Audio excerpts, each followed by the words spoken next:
getting rich. Rich resources are lying dormant within us. Let's look at it a different way. You see? You and I are spiritual beings. There's only two sources of reference to go to find out anything about ourselves. One's science and the other's theology. You'll hear people say they're having a spiritual experience. They're not having a spiritual experience. They are spiritual. They're having a physical experience. We're spiritual beings living in physical bodies, and we've been gifted with an intellect. Most people really don't understand that part. But that's where the power lies. All right? And our emotional state is going to be determined by how we use our intellectual factors. Andrew Carnegie told Napoleon Hill, he said, any idea that's held in the mind, that's emphasized, that's either feared or revered, will begin at once to clothe itself in the most convenient and appropriate physical form that's available. You see, Dr. J.B. Ryan said the mind is the greatest power in all of creation. Very few people understand it. If you go on our website, you just go to bobproctor.com, you'll see a quote there by Dr. John Mike, a psychiatrist from Florida. He said, I taught him more about the mind in 1 year than he'd learned in 4 years of medical school, 5 years of psychiatric training. And what I taught him was just what a Dr. Roeder taught me.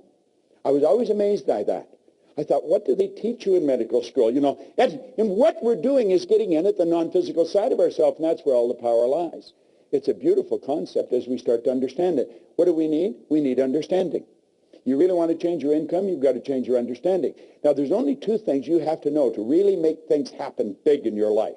Number one, you have to know where you are, and number two, you have to know where you're going. Now, you see, most programs get to focus on where you're going. That's very important that we have a goal. You've got to know where you're going. But what happened to me that was totally different is Ray Stanford got me to focus first on where I was. He got me to look at what I was doing with my life, got me to take responsibility. He said, your results aren't bad and they're not good, they're just results. Nothing's bad or good except our thinking makes it so. He said, you have to ask yourself, are those the results you want? And I said, no. Well, he said, if you will pay attention and you'll do what I suggest, I can show you how to change it. You see?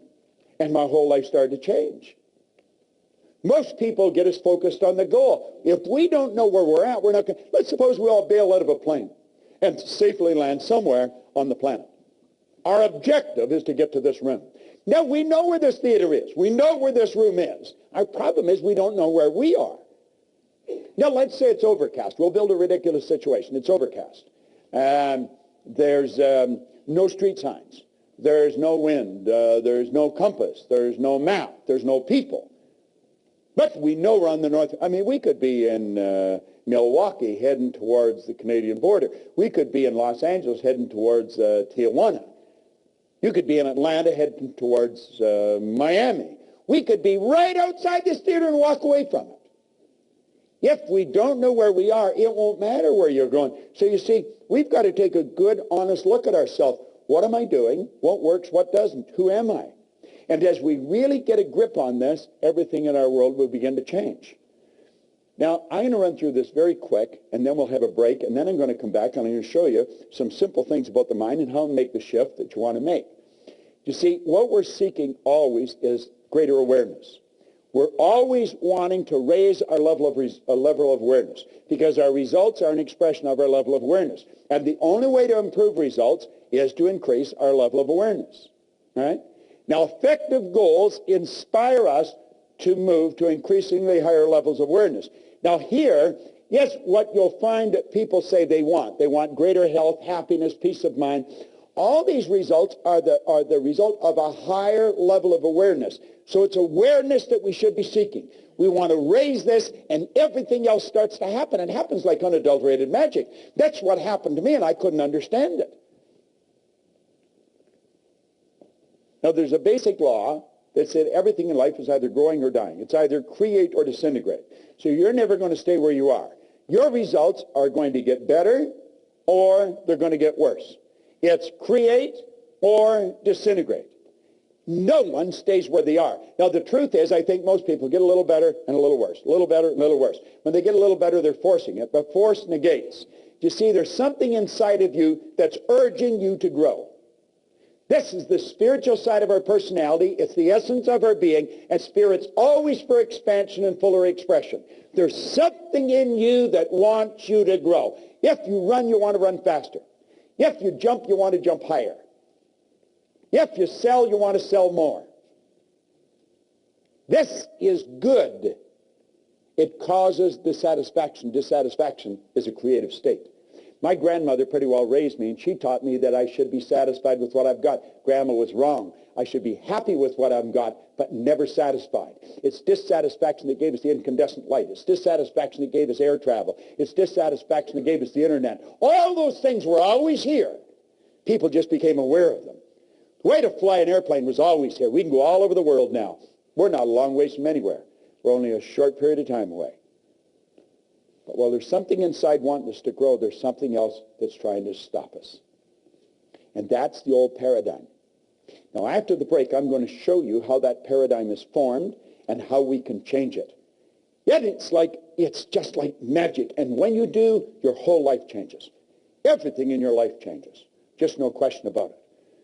Now, you've got the one side that wants you to grow and the other side that doesn't want you to grow. The old paradigm does not want you to grow. Anyone that has smoked and quit smoking, I used to smoke. I quit years ago. But I remember it wasn't an easy thing to do. It was not. Why? Because it was a habit. Habits are not easy to get rid of. Habits are ideas that are fixed in here that control us. Many of you have gone on diets. You want to lose weight. I'll just toss something in for your benefit. When you lose something, you're programmed to do what? To look for it. Get rid of the idea of losing weight. Release it. Release it. See yourself at your perfect weight, looking good and feeling great. Your whole life is controlled by images. Get the image of the body that you want to live in, of the world you want. Quit trying to lose weight.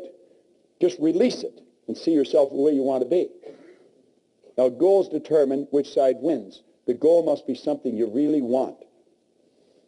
Towards the end of the program today, I'm going to show you the difference between going after what you know you can do, what you think you can do, and what you want. And I'm going to show you why most people never go after what they want. And I'll also show you how to change it, because it's pretty beautiful. Now, at each new level, as we move ahead, every time we move ahead, our conditions, our circumstance, and environment change. As they change, you have to adapt to the change. That gives you the ability then to see the next step of action that's necessary. We'll graphically communicate that a little clearer a little later on. Okay? So here we go. We're moving up. Each time we move to a higher level, the results improve. And it just keeps getting better and better and better. And that's the way life should work. And it can work. Now, you and I think in pictures. We think in pictures. Okay? You don't think B-O-A-T. You don't think G-E-A-R. You don't think F-B-A-T-H or B-I-R-D. You think in pictures. You think in pictures. Now, it's the mind we're talking about. I want you to tell me what your mind looks like. What's your refrigerator look like, John? What color is it? White. 2 doors? Yes. Top and bottom? Yes. Which way do they open? Right to left or left to the right? Left Left to right. to right. Now, you were mentally in your kitchen looking at your refrigerator, weren't you? What's your car look like? White. White? You like white, eh? What's the interior? Charcoal gray. Charcoal gray. 2-door, 4-door? 5. 5 doors. Okay. You've got the picture of that in here, haven't you? Tell me what your mind looks like. Gray mush. Gray mush. Now you're doing what probably a lot of people are doing. How many saw the brain when I asked you to think of the mind? Hold up your hand if you did. See, there's a whole lot of people doing the same thing. But your brain is not your mind, John. And your brain is not your mind. Your brain is an electronic switching station that enables you, by using certain cells in your brain, to alter the vibration that this body's in. The brain is an electronic switching station. No one has ever seen the mind, and that is why most people have such great problem. Because we think in picture. Now, when there's no picture, John, there's confusion. If there's confusion inside, you can make book on the fact there's going to be confusion outside. As we bring the picture to our mind, we bring order to our mind. What did Solomon say? Where there is no vision, the people will perish. Where there's no vision, there's no order. Where there's no order, there's no growth. Well, when you come back, I'm going to give you a picture to work with. And that is what changed my life as much as anything. As I started to see how to work with my conscious and subconscious. Do you know certain things about your subconscious mind? Because you've read about them, you've heard about them, you listened to it on tape.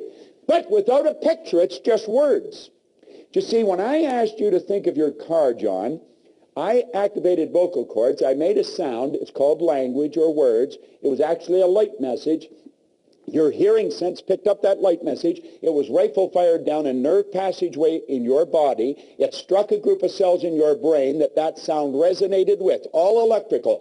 Those cells increased in amplitude of vibration, and the picture that was in them flashed on the screen of the mind, and you saw the white car and the charcoal gray interior. When I asked you to think of your refrigerator, light message struck those cells in your brain, picture come on the screen of the mind. When I asked you to think of your mind, you saw your brain. And yet your brain isn't your mind. Your brain is in your fingernail. It's in your kneecap. And you know something? You'll never enjoy health if you're not able to get a picture of the mind. You'll never enjoy health. Because good health is when a body is in a good vibration. It vibrates in harmony with God's laws. Most doctors do not understand this. We have taught this to a lot of doctors, and it changes their practice like night and day. It'll change your communications. If you're in sales and you don't understand the law, you're on a hit-and-miss basis, and it'll probably be more miss than hit. When you understand the law of vibration, you're going to understand that you're transmitting through the medium of the molecule pictures into the other person's mind. And you want to put pictures in their mind that are favorable to them if you want them to be favorable to you.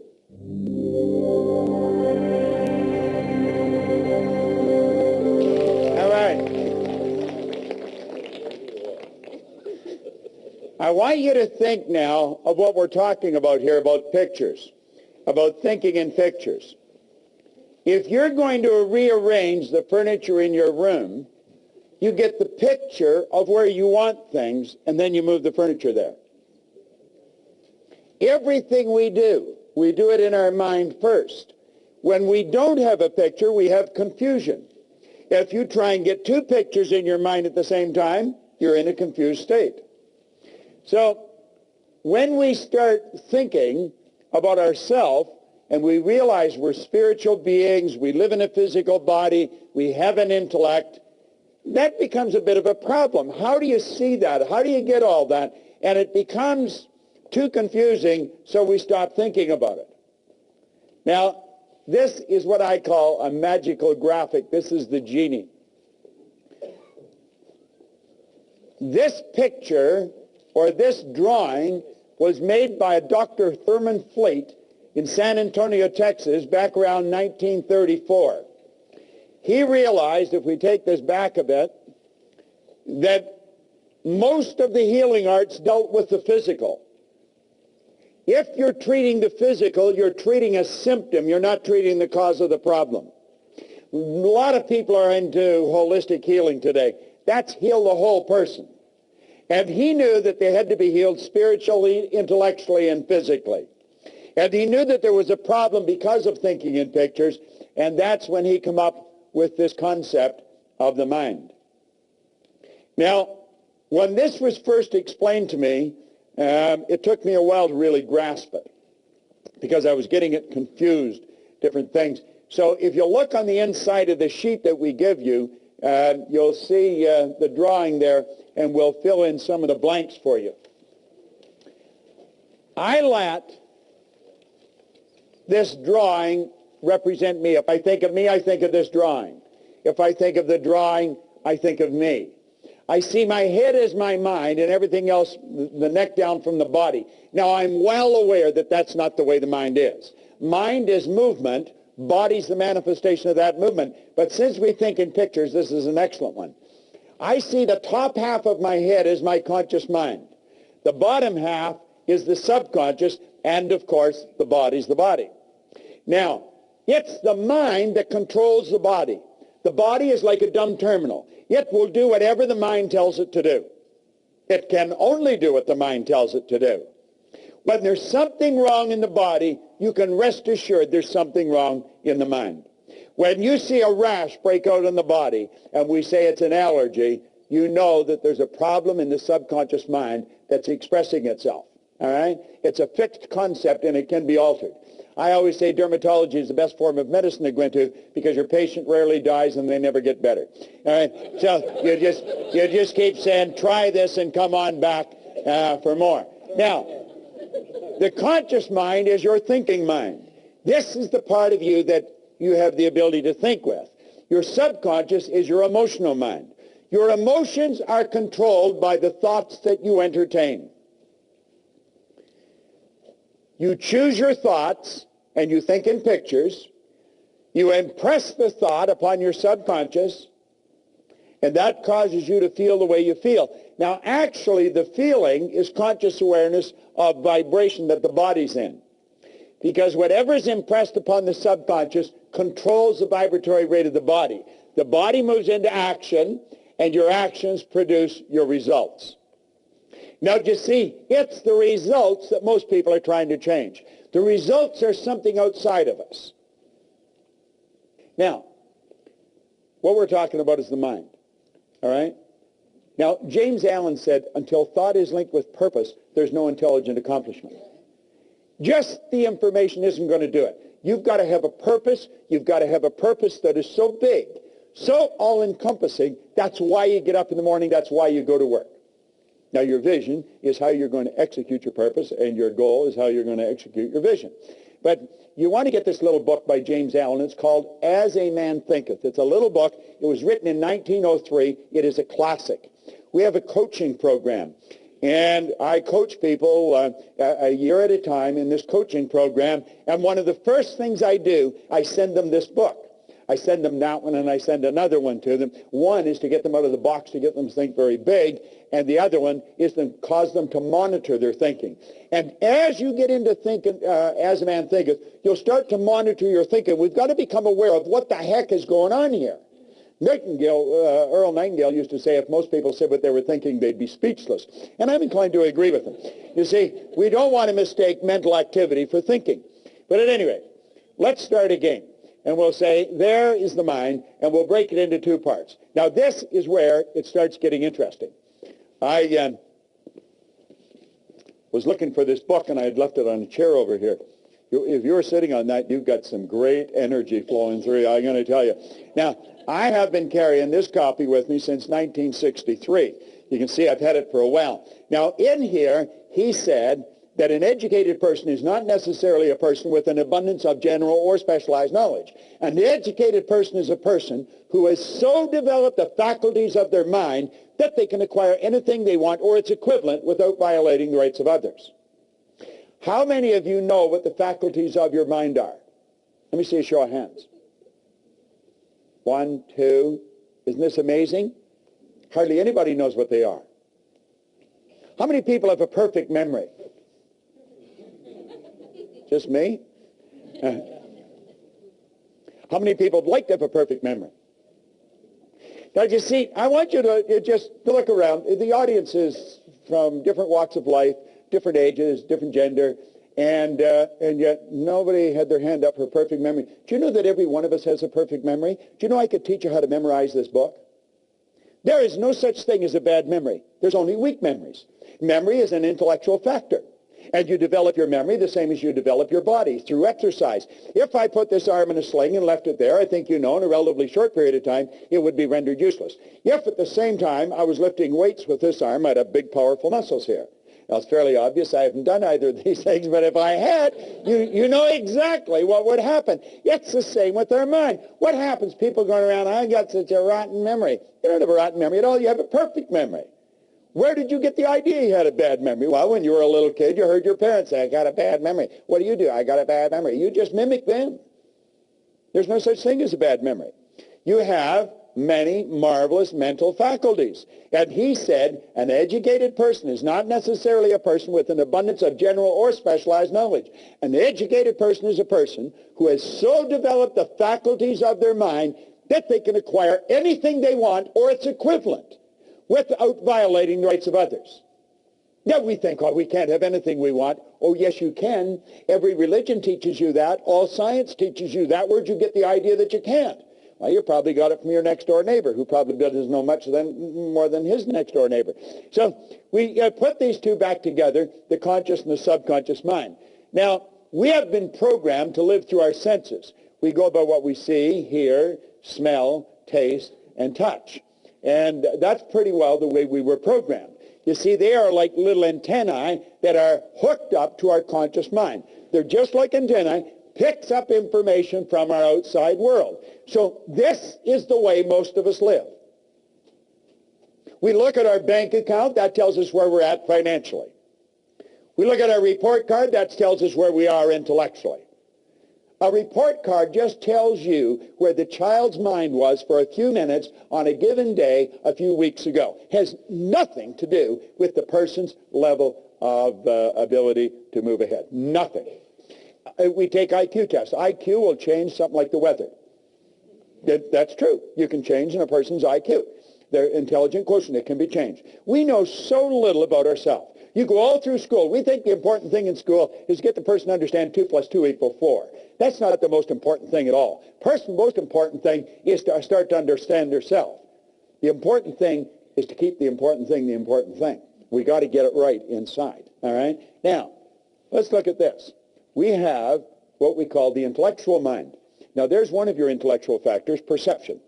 Let's look at this for a second. What's your name, sir? Mike? Mike? I got to tell you, there's nothing printed on this book, Mike. Am I right or wrong?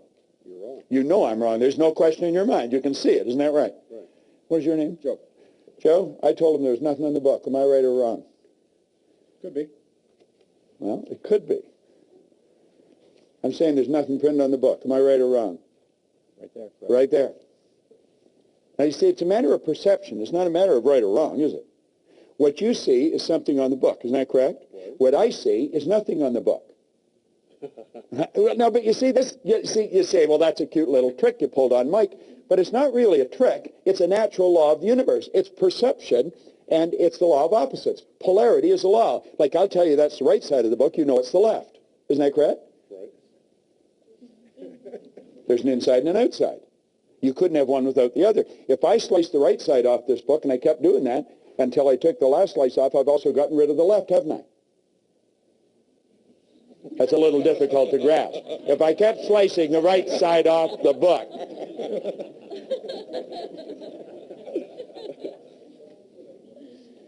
You see, most of us have a perception problem. When we say I'm right and you're wrong, you're right from your point of view. They could be right from their point of view. So it's not a matter of what's right or wrong. It's what works.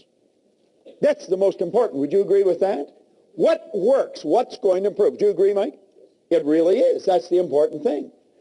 Now, take a look at the next one. We'll back that up, is the will. The will gives us the ability to concentrate. All right? The will gives us the ability to concentrate. I've got a couple of statues of Napoleon in my home. And I think that I have them there for a reason. He reminds me of what I do and what I don't want to be like. Napoleon had a very powerful mind. I don't think he was a very nice guy, but a very powerful mind. One of his biographers called him organized victory. Another one said he had immense capacity for sustained concentration, highly evolved will. The will gives you the ability to hold one idea on the screen of the mind to the exclusion of all outside distractions. The will is what you use when you concentrate. And through concentration, you increase amplitude of vibration. Your energy is more powerful. Okay? Now, the imagination, Hill said it's the most marvelous, miraculous, inconceivably powerful force that the world's ever known. And we've all got one. Let's start using it. Now, we take memory. Memory's perfect. We know what the memory is. It's a matter of developing. Now, your intuition, it's called an intuitive factor. And you develop this intuitive factor, and you're going to find that you'll just be aware of what's going on around you. You can read people like a book. And the last one, of course, is reason. Now, understand this. Yes, you watch this DVD, and you want to put it on and watch it, and you want to get it, and you want to put it on, and you want to watch it over and over and over again, because what we're going into now is very important, and most people never understand it in their entire life. It costs them millions. I could earn $1 million so easy it would make your head spin. Earning money is a simple thing to do when you know how. If you don't know how, you could work all your life and not be able to do it. The conscious mind is the intellectual mind, and the conscious mind can think. This is really important that we understand this. This is what most people do not do. You just watch the average person. They'd never do what they're doing if they were thinking. They'd never say what they're saying if they're thinking. We have the ability to think. We can tap into an infinite power, and we can build any idea in our mind. Now, every great leader, as far back as you can go, have taught us that we become what we think about. What do you think about? All right? Now, you have the ability to accept or reject any idea that comes along. So if you're listening to the news or you're reading the newspaper and they tell you that the economy is going down, you might say, for you, but not for me. This is going to be the best year that I've ever had. During the Great Depression, there was all kinds of people earning millions. Not everybody lost their money. You see, I'm not trying to flatter you, but coming here, yes, one of the most brilliant things you can do. I was talking to a lady right here at the break, and she was telling me that she got a cassette or a tape from, it was Napoleon Hill's Principles. And she was listening to them. She says, things were going really great. And she said, for some reason, I lost it or stopped listening to it, and things started going the other direction. Well, we're so influenced by suggestion. Suggestion is one of the most powerful forces in the universe. And you see, if you come here on a regular basis, just when you start to slide off, it'll bring you back on track again. Now, I think you should listen to this stuff every day. We read the paper every day. We eat food every day. We wash our bodies every day. How about recharging our mind every day? We're dealing with the most potent force in the universe, and we're dealing with the mind. Now, your subconscious mind has no ability to think. It cannot choose. It cannot reject. It can only accept.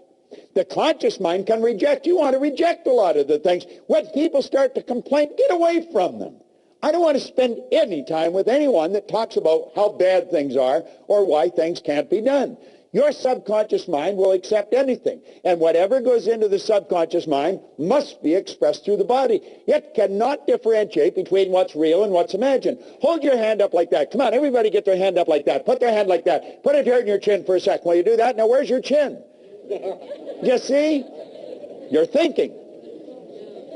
Why did we go here? Because I went there. If I said, let's follow me, and I went off the cliff, would you go?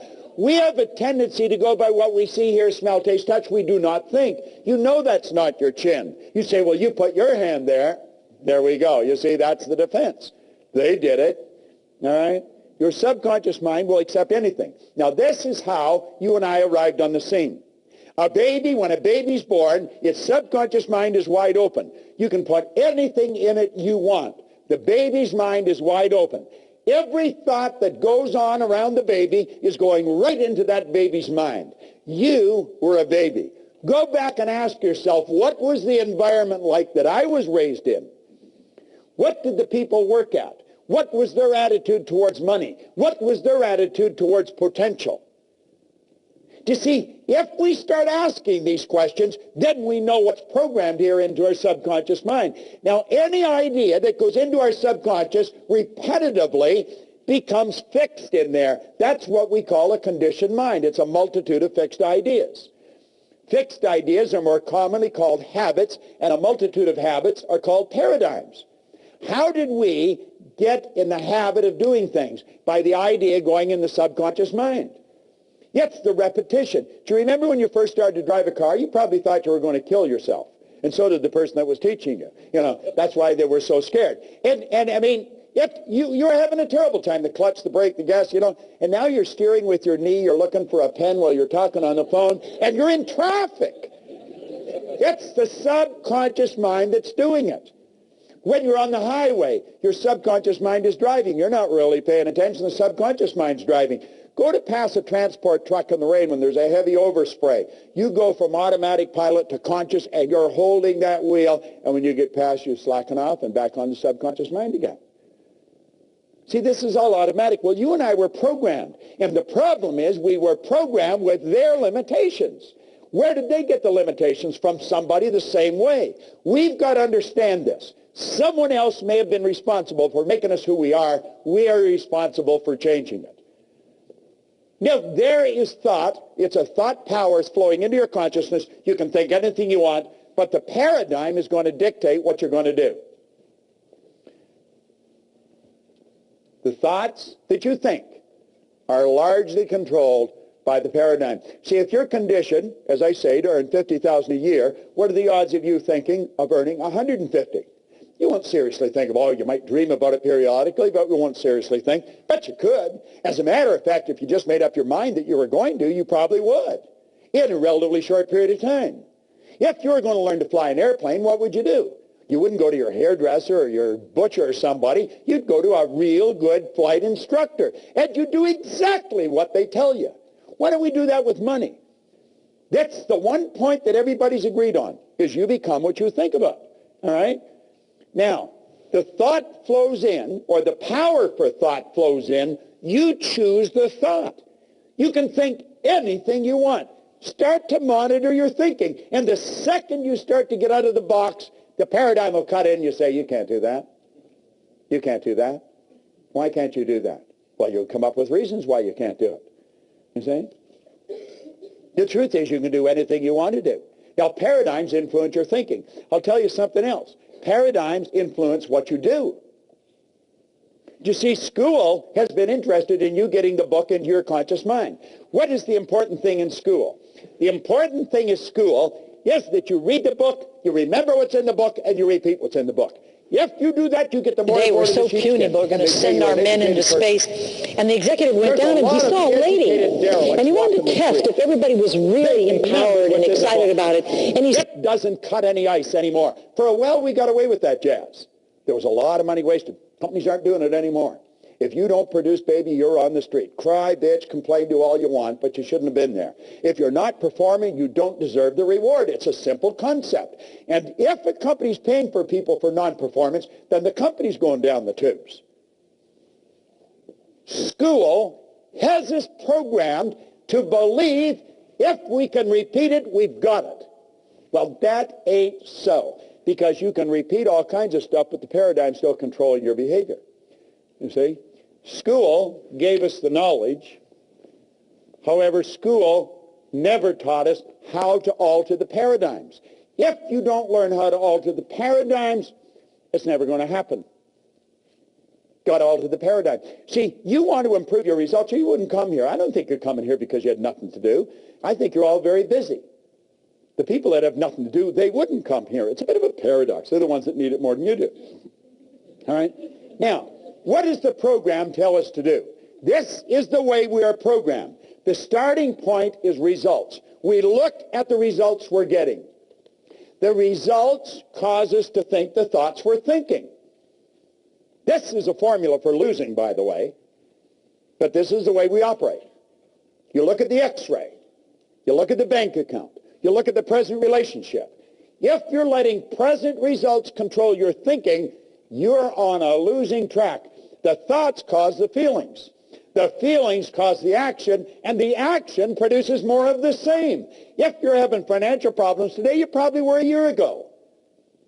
If the student's getting an D average at school, they probably did last year. We think we got to cram more information. No, no, no, no, no, no. Put the books away. Sit down. Teach them something about themselves. Get them to see themselves as an honor student. Get them to relax, totally relax when they write the exam. They've got all the information there and it'll flow out. They've got to start to see themselves as worthy of the good life that they desire.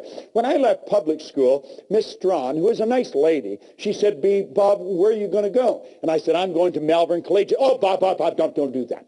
Go on over to Danforth Tech, get a trade. You'll never do well in the business world. I got people like Price Waterhouse, Prudential, some of the largest companies in the world. They'll pay me anything I ask to go in and work with their executives, and I would never do well. Miss Strawn was wrong, but I believed what she said until I was 26.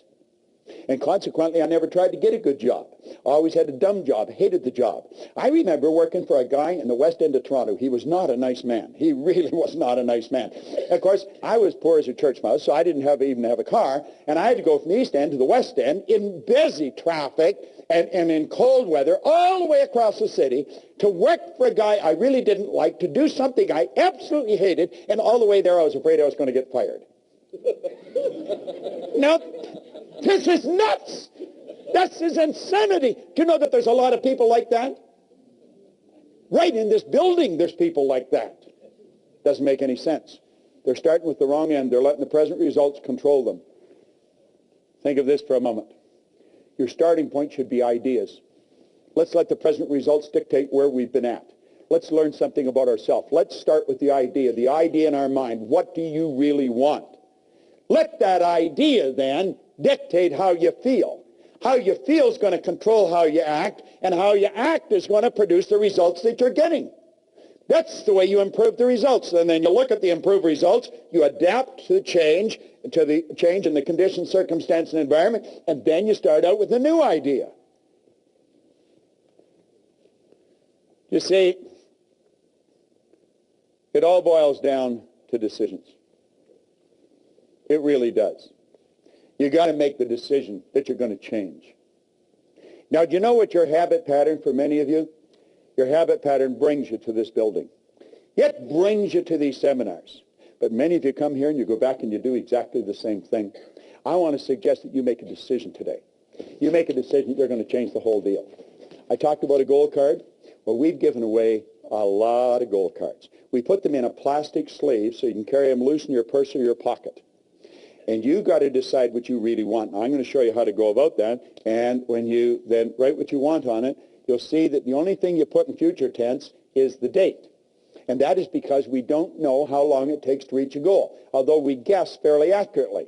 And that is governed by a law of gender. The law of gender decrees that all seeds have a gestation or an incubation period. When you plant a seed, you don't get the flower or the fruit right away. When the seed for the baby's planted, it takes approximately 280 days. Well, remember where the non-physical and the physical is all hooked together? Well, the idea is a spiritual seed.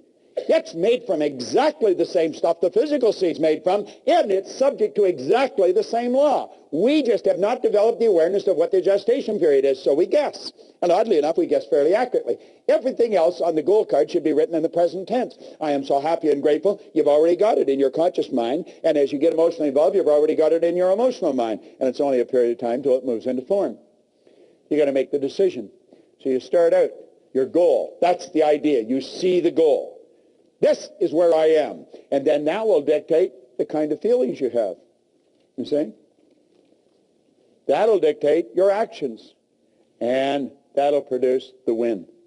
Then you build another big, new, exciting goal. Now this is all, it's so basic and it's so simple and yet so misunderstood. But you can understand it. You see, you want to make the connection between your mind and your prospect's mind or the other person's mind, because that's where you make the connection. You make it on a mental plane. That's where the sale's made. Those of you who are in sales, it's all made. It's a mental thing. It's not, we may think it's physical. It's not physical at all. The physical is just the expression of something that's already happened. You want to practice about 15 minutes a day. Get your performance down pat. I know a few movie stars that are pretty big ones. And you know something? They do this so beautifully. It's called imagined reality. When you watch a movie star at work, they're living the part. You see, they're not just reading a script. They're not just repeating memory work. They took the script, they read it, they reread it, they reread it, they memorized it, they internalized it, they became it. Yet it's perfect. That's what we want to do. We want to write our own script. And most people don't understand that. Now, this is very important. We're going to go through it very fast. You're either living in ignorance or with knowledge. Now, we're all living in both. We know certain things, and there's certain things we don't know. Now, let's stop and think, because this is very powerful. You can think anything you want. Most people that don't understand something, they have a tendency to doubt and worry. Doubt and worry. They have taken a power that was unadulterated, it was without form, and we've given it form, a negative form. We built a negative picture. We take and we internalize that negative picture. It sets up the only emotional state it can set up, sets up a vibration of fear. Now, fear can only be expressed through the instrument that you're living in, your body. And so it expresses itself in what we call anxiety. Now, anxiety is not expressed, it's suppressed. Yet the suppression then turns to depression. This person's on a losing track. Don't even know what they're doing. The depression turns to disease, and the disease turns to disintegration. Now, that's a process. That happens so fast, the person doesn't even know what's going on. And you know what's causing it? Ignorance is their problem. What are they taking for the anxiety? Valium or something like that. We got them on Prozac or Valium or some other drug so that we got them so stupefied that they don't even know they're doing it to themselves. Should we educate them? I think so. What is education? To induce, to develop, or to draw from an end. Let's bring out something in the person. Let's go back to our thinking. We want to develop understanding. There is only one way to develop understanding, and you're doing it. You're studying. There is no other way of developing understanding. That's what these programs are all about. Solomon said, in all you're getting, get understanding. Understanding is what leads to faith. It's the opposite to that demon fear. James Allen said fear can kill you as quick as a speeding bullet, and it can. The faith base is expressed through the physical being in well-being. Now, the well-being is expressed. You don't hear somebody that's really in a great vibration. You say, hi, how are you? And they, I'm really excited. You know, they don't do that. You see it in the way they walk. You see it in the way they talk. You see it in the way they meet and greet people. They're alive, and they know it. That turns to acceleration. They're picking up speed. This is the way the universe operates. You know why? Because they're at ease. They're not uptight. The person that's anxious and depressed, their body is, it's no wonder their heart snaps. Take your fist and clench it tight and see how long you can keep it that way. That's the way some people's bodies are. Well, you want to put your body in a totally relaxed state. And then this power flows freely through you. No kinks in the hose. And I'm going to tell you, you'll have lots of juice flowing, and you're going to feel like $1,000,000, and you become very creative. And that's called creation. You see? Now, what do you think about? What do you spend your time thinking about? Most people spend their time thinking about just whatever's going on around them on a given period of time. Now, we say to ignore the power of paradigms to influence your judgment is to put yourself at risk when exploring the future.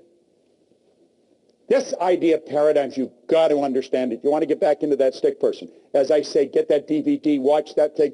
If you made up your mind, you're going to put that DVD on, you're going to watch it every day for maybe 2 months. Every day. You wake up in the morning, it would be the best investment of time, because it's the repetition of hearing this over and over and over again that's going to cause you to step out and change it. Can you change your paradigms? Yeah, you sure can. Yeah, you sure can. And you see, when you know you can change your paradigms, you have hope. See, I was controlled. I was unhappy, sick, and broke, and I was lost. I had no hope. Why? Well, I just couldn't see how it could happen. And you know what Ray gave me? He gave me hope. And you know what happens when you have hope? That means that you have options. Now, what a difference. I love this. What a different story people would have to tell if they would adopt a definite purpose and stand by that purpose until it had time to become an all-consuming obsession. I love that book. I truly love it. Most people are extras in their own movie. They really are. You know, it's sad. They write the script. They're the casting agent. They're the director. They're the producer. They're the executive producer. They do the whole deal. And they give themselves maybe a walk-on, maybe a line if they're really gregarious. But most of them just stand there and they look at the stars. They think, God, I wished I could do that. We could do anything. Anything we want. See, what we want to do is say, what do I really want? Not what do I think I can do, what can I afford, what do I want? Life is not a practice run, you know. You're not going to get another bite at the apple. This is the deal. This is it. I remember one time we were down in Atlanta on a speaking engagement when I worked with the Nightingale Corporation, and Earl got up and slowly started to move across the room. And somebody said, what are you doing? He said, I was just thinking, that's the way most people go through life. They tiptoe through life, hoping they make it safely to death. It's true. That's the way most people live. We want to step out and do the thing we really love. Now, here's a lesson for you on goals that is absolutely incredible. So you'll want to remember it. Most people, when they're setting goals, they set goals to do what they know how to do. That way it's safe. They're going sideways, but it's safe. You remember we talked about the level of awareness, how you reach? We said goals are to cause you to stretch. That's the purpose. The goal isn't to accumulate. Money's not to accumulate. I never have enough money. Never. Do you know why? I'm always doing something beyond where I'm at. That's what keeps me growing. I want to extend what I'm doing. I want to get another deal going. And everybody's saying, gee, Bob, why don't you slow down? I want to do it. And so then you've got to attract more, you see. You've got to keep going. Quit going after things you know how to do. Now, understand this. People do not resist change. They don't. Do you know what people resist? Being changed. See, if I try and force change on you, the wall comes down. But if you decide to change, no problem. We say people resist change. They really don't. They resist being changed. Now, let me tie this into that. You hang out with people that you're comfortable with. You're on the same frequency as them. What we say feeling was conscious awareness of vibration. So you hang out with people that are in the same vibration as yourself. If you're miserable, you're not happy with happy people. You got to be with miserable people. If you're happy, you're not happy with miserable people. You got to be with happy people. You don't find the big producers hanging out with the little producers. And you don't find the little producers hanging out with the big producers. You don't find rich people living in the slums. You don't find people that have no money living in where rich people live. You are attracted to people who are in harmony with you. That's the law of attraction. That's the way it works. Like energy attracts like energy. Now, the people you're mixing with, if you're setting goals to do how you know how to do, that's where they're at. Now, when you go to move ahead and you say, I'm going to go after something bigger and better. And as you go after it, they don't want you to. If you gave them a polygraph and really sucked the truth out of them, they want you to win, but they don't want you to leave. Do you know why? They would have to adapt to your absence. They don't want to do that. They don't want